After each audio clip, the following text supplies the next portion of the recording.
Okay, our topic for today is classification and organization of lodging establishments. So when we talk about lodging establishments, we're talking about places of where we can accommodate clients or simplify accommodations. So for this lesson, we have to identify the classification of hotels according to different categories. So lahat ng mga hotels daw or even the accommodations ay may different categories. Discuss the organization of accommodation establishments. Let's go to the main lesson. In in your previous subject, TOU 040, Macro Perspective in Tourism and Hospitality, you learned about the popular classification of accommodation. So, na-discuss naman natin yan. So, yun yung mga apartel, di ba, hotel, hostels. Now, we will look into different categories on how we classify lodging establishments. Function and primary market. Number one is yung tinatawag nating convention hotel. Convention properties are commercial properties that have capability of hosting conferences, okay, and meetings. They have multiple meeting rooms and often large spaces where trade shows can be held. So conventions primary source of business. So Sofitel, Conrad, Waterfront Hotel Cebu, ito yung mga hotel na mga hotels na nag-o-offer ng they have the capability or may kakayahan sila to host a conferences and meetings because of different meeting rooms. Marami silang mga meeting rooms on the hotel. Next is the commercial hotel naman. Commercial properties are generally located in center city for the convenience of business traveler. Okay? So the establishments have business centers featuring office equipments of guests use in-room modern connections. So, Manila, Marriott Hotel, Shangri-La, at the Fort and Microtel is an example of commercial hotel. Okay? So, usually, dito nag-check-in yung mga business travelers. Okay? Next, resort hotel. A resort hotel is commonly described as lodging establishments that attract pleasure travelers naman. Ibig sabihin, they travel because of relaxation and pleasures. Vacation seekers and offers recreational activities such as sunning at the beach, skiing, horseback riding, physical fitness training, golfing, and playing tennis and other water activities. Okay? So ito yung mga yan. Si Fairways and Blue Waters Boracay. So siguro may mga resort as well. Kaya siya tinawag na resort. Okay? So the Bellevue Resort Bohol and Amanpulo Palawan. So anticipate natin hindi siya ganon kamura. Okay? So this type of hotels are very expensive. In terms of the casino naman, casino properties offer patrons properties to sleep cheap yet big spending. So ito naman, they don't focus siguro dun sa mga pag-check-in na we think it's mura. Okay? We think it's mura, yes. But of course, kaya siya mura, they focus on casino, more on casino kasi magsusugal ka talaga. Okay? They offer low room rates and low food costs. Usually, ang pagkain dito ay libre na. Okay? Especially kung ikaw ay maglalaro. Because profits are made primarily through gaming or gambling. Yun yung sinasabi ko kanina. So, City of Dreams, Manila, Resort World Manila, Solaire Resort and Casino. So, lahat ito matatagpuan sa Pasay. And of course, one of the popular, the gold one, which is Okada. Okay? Extended stay, the term extended stay denotes lodging facilities designed for guests who need long-term accommodation. They usually include kitchen and sitting rooms in each unit, thus they are called suite or suite properties. So meron, kapag nakakita kayo ng ganito, ibig sabihin, um, they can extend more longer time of, checking in sa loob ng hotel. Okay? So usually, ang mga hotel rooms lang yan. But this one, they have kitchen and sitting rooms. Okay? So that is extended stay. Location naman, pag sinabi nating location, of course, the place itself. So, center city naman, yung mga center city hotel, located in large cities, usually along the business districts. So, here in the Philippines, the Makati, and at the same time, Quezon City as well. So, they usually center to business travelers and are capable of hosting large conferences. Shangri-La, the Peninsula Manila, and Dusit Tani Manila. Okay? Suburban naman, of course, ito yung mga nasa probinsya pero they are more progress compared to a regular province. So, lodging properties located in suburbs, okay, often near shopping centers or recreational facilities such as golf courses. Example na to is yung Taal Vista Hotel in Tagaytay, um, Quest Hotel Clark in Pampanga. And then we have the Seda Nuvali Hotel in Santa Rosa, Laguna. These hotels, guys, kahit sabihin mo siyang suburban or suburb, they are also expensive.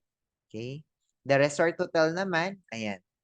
So refer to the properties usually seen in areas of great scenic beauty. Most of most of ito nasa mga probinsya talaga to. Okay? And in Tagaytay as well, kung maganda yung scenery, we can also say that um this is not a resort.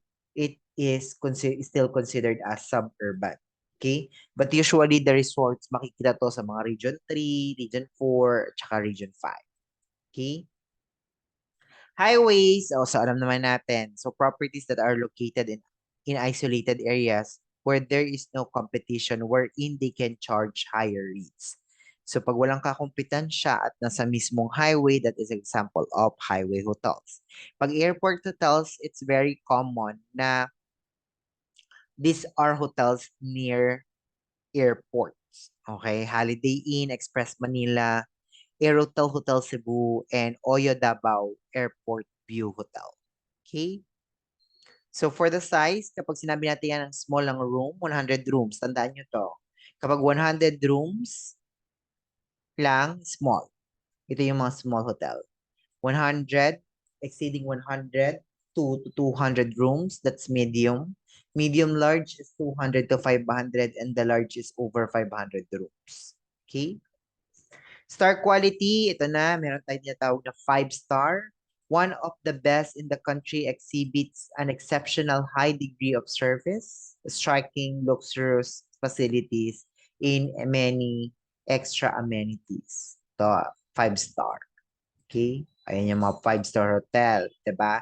4-star, top quality design and service displays a high level of service and hospitality. Properties offer a wide variety of amenities and upscale facilities inside the room, on the grounds, and in the common areas. So that's 4-star. Okay. Heritage Hotel Manila, kapag nadaanan nyo to, you know that it's 4-star. The 3-star naman, excellent, offers a degree of sophistication, additional amenities, service and facilities may be offered. Bayview, it's in Pasay. Okay? Ito medyo expensive din to. Of course, this is 3 stars. Sequoia Hotel Manila Bay, and then Manila Lotus Hotel. Okay? So, pag sinabi nating 3-star, but we have the 2-star, very good lang siya. 1-star, good, better than average. Of course, there is economy as well. So, amenities and facilities, alam natin the deluxe is the highest one. The first class, and we have the standard. At ibig sabihin kapag talagang gusto mong magtipid, that is economy. And one example nito ito ay Sogo Hotel, the Kabayan, the Victoria Court, and the Tune Hotel. But usually the economy hotel, this is very common. Okay? So organization and lodging establishment, so makikita nyo naman dito kung ano yung tinatawag nating mga organizations or different departments of hotel. Of course, aside from the common one, the personal human resource, engineering and maintenance, there is accounting and finance because of the night audit, okay? Para makita yung kita ng hotel. security, food and beverage, marketing and sales, room division, and each division is run by its own division head, of course. Personnel, the engineering, ayan, pause nyo na lang. So, the food and beverage division naman is responsible for the food and beverages that are served, of course. Usually, kasama na dyan yung bartending. Okay? So, the room division, usually, kapag malalaki ang mga hotel, ganito ka-complex yung tinatawag natin. This is complex organizational chart. So, very complex because of a lot of people are part of it. Okay? So, sample lang naman siya. So, franchising naman, ito na may mga hotel na nagpa-franchise, meaning binibili nila yung pangalan. Okay, but of course, may kinalaman dito yung tinatawag nating franchisee and franchisor. Si franchisee, siya yung nagpapa-franchise. Si franchisor, siya yung nagpa-franchise. So, from there, kunwari, ay pa-franchise ko yung Hilton Hotel. Si Hilton Hotel is the franchisee and ako yung magpa-franchise, I am the franchisor. Okay? May kinalaman din sila si franchisee. Ibig sabihin, pag ayaw ni franchisee yung location na napili mo to establish the hotel, kung sa mo itatayo yung hotel automatic, hindi siya matutuloy. Okay? So may kinalaman talaga siya dyan. Okay? Hindi po pwedeng kung ikaw yung franchisor, gusto mo dito mo itatayo, hindi po pwede ikaw masusunod. So there should be agreement between the franchisee and franchisor where the business or the hotel should be located. Okay? Ayan, yung tinatawag na, dinidiscuss ko kanina, it's a management contract. You can read it as well. Okay? Chain accommodation operations, we have the Marriott Hotel. Okay? We have the referral groups naman. Ito naman yung mga groups na talagang nagre-refer. Okay? For that particular hotel. Okay? Ngayon marami na. Meron na tayong mga Klook, 'di ba? Klook, ano pa ba? Yung mga travel.com. So those are referral groups then. Okay? So this will be your activity, the exercise 3. Okay, please answer that based on the discussion and then the exercise 2 as well. Okay, so please answer these questions as well. Feeling ko napakadali naman na to. What is a franchising management in lodging industry? So paano siya? So this is one I discussed. So next is what is the management contract in the lodging industry? So kung titinan ninyo, you just have to go back here. I think it's very understandable naman. Okay. Next, what is the chain accommodation in the lodging industry and what is referral groups in lodging industry? So you just have to go back and pause and read it for you to answer these questions and this one as well. Okay. Thank you so much, everyone.